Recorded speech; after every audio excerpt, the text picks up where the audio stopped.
Hi, my name's Christopher. I'm your art tutor. Let me just explain how the Zoom sessions work. Grace is modeling. We've got two cameras on Grace, so you can choose which camera you prefer, which composition you prefer to sketch. In each session, we normally do a few quick sketches, 5 minutes each, or sometimes quicker, sometimes slightly longer. And then we do a long pose, maybe 45 minutes, which gives you a chance to do a detailed study. Some of the sessions we do with the whole figure, some we do with models in sportswear, some we change the theme all the time. I'm just going to demonstrate a three-quarter portrait here, how you go about getting a good head. And I'm just going to show very simply the process. So on my second camera, you can see my easel. You can see there's a sketch that I've done on a previous video. I'm going to do another sketch now using the camera which has got the camera that's called Barnet on your screen, which is Grace looking slightly to the left. There is also another camera called Grace, which is Grace looking to the right. I'm going to do the top one on my screen, which is looking to the left. Let's explain how.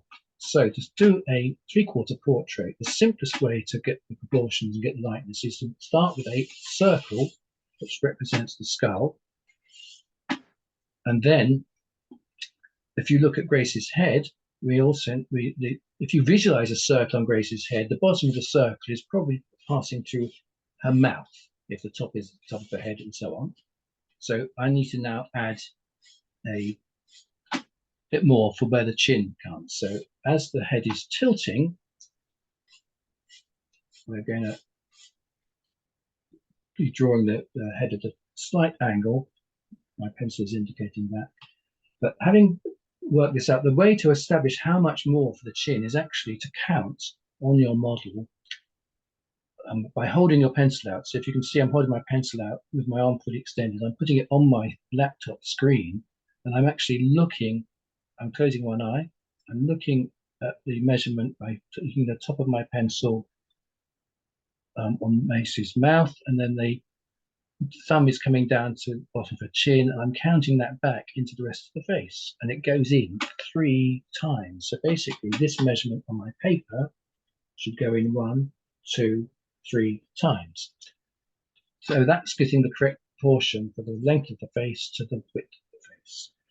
And in this instance, it's not necessarily including all the hair, as it's including some of the hair, so it's fitting the proportions.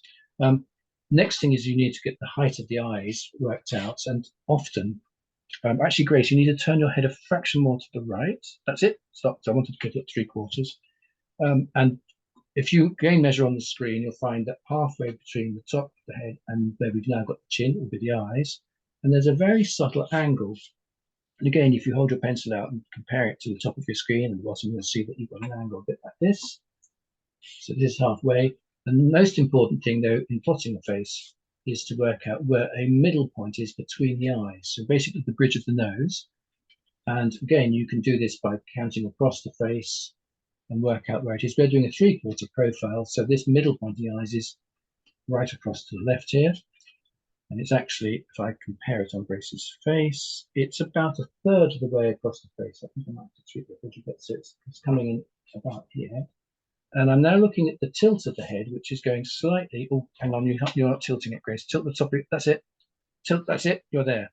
So we're doing a slight tilt. And what happens here is by joining up the middle point I've just mentioned to the middle of the mouth, and again, you can hold your pencil on your drawing or hold it on, Grace, you'll get the tilt of this. So when we put the features on here, they'll all be lined up correctly with each other. So the mouth is coming here, the nose is coming here, the eyebrows are coming higher, and you've got this little planning shape we're going to put the face on. Just to also explain that when we're drawing like this, I mean, sometimes I draw and demonstrate little examples. Sometimes I just let you guys draw and I can comment, I can look at your artwork as you're drawing. You can use a tablet, you can use your PC, whatever it is you like to work with, whether it's digital or traditional paper and pencil or charcoal or whatever. So that's great. And then if you want me to help you, you can show your artwork to my camera, or you can share your screen and I can then comment and say, oh yeah, the face needs to be longer or shorter or whatever it is. So by having two cameras for me, one with so you can see what I'm doing, another looking at my easel, etc. You can follow the lesson, or you can just pin Grace's camera or whoever the model is, its camera, and sketch from that by pinning the position you prefer. Right, so I've now plotted out also the proportions of the eyes, the space between the eyes, the nose, and I can start placing the features. I can also start drawing things like the hairline here, the shape of the hair, and as soon as all these other things go in, we've got a bit of an ear showing there, but just half hidden. The hair falls down the face here, there, the shoulder comes in a little bit low, the chin here, and on this side we've got the edge of the neck and the shoulder coming out a little bit higher on this side than the other side. And again, you can do things like use the proportion of the head and compare it to the width of the shoulders. You might have been taught how to use a plumb line, and that's the sort of thing I will also explain in more detail particularly when we do full figure poses and so on. But when you're drawing like this, the key thing is, one, you need a model who's going to sit still, which Grace is doing that magnificently. But again, your head's not quite tilting, Grace. Get your head back. That's it. See. If ever you try to draw somebody, a friend of yours or somebody in the family, that's one of the key things, is to get them to be comfortable, so they're in a natural, comfortable position, so that they can hold the pose for the length it takes to draw them. So I'm not going to draw the whole of this because I've done a drawing already of Grace following this principle. So I'm going to show you that in a minute. Just to explain how they're drawing the features, though. Having done the shape of hair, we've now got the plan to work on. So at this stage, I can start looking at the shape of the eye. And again, I'm not going to explain exactly all of this in a short video, but I will in the lessons in the sessions that we have online. I'm looking at the size of the iris within the eye and how much white of the eye we see. And don't make the mistake of making the eyes too symmetrical, because at this angle you're seeing them at different angles. And for example, with the turn of the face, the far eye might be slightly foreshortened. But as I draw into this, you can see that the face is starting to appear, and the pupils in, and getting the dark of the eyelashes to define the eyebrows now a bit. Grace has got quite dark eyes, so let's just go a little bit darker.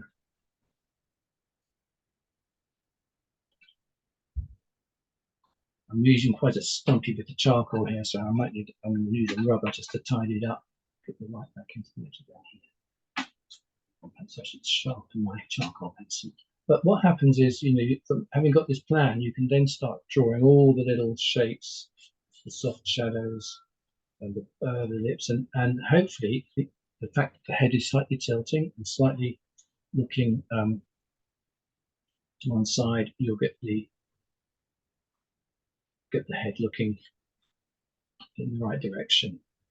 It's a natural tendency when you're drawing somebody's portrait to try and get them looking straight at you, even when they're not. It's a common error. But hopefully, using this system of plotting and planning at the outset, you'll avoid that falling into that trap. So I'm getting a head starting to appear, and if I was to start shading in the hair a bit darker, rather than do all of it, you can see that we're starting to get the face, we're starting to get the features, and we're starting to get the overall likeness. But what I'm going to now do is just show you the one I worked on earlier, which I spent a little bit longer time on. So take this one away. This is one I did earlier. And this more or less the same pose of Grace. In fact, Grace, turn away from the camera a little bit more. That's it. And come back a fraction. And there we are. And just drop your chin a fraction.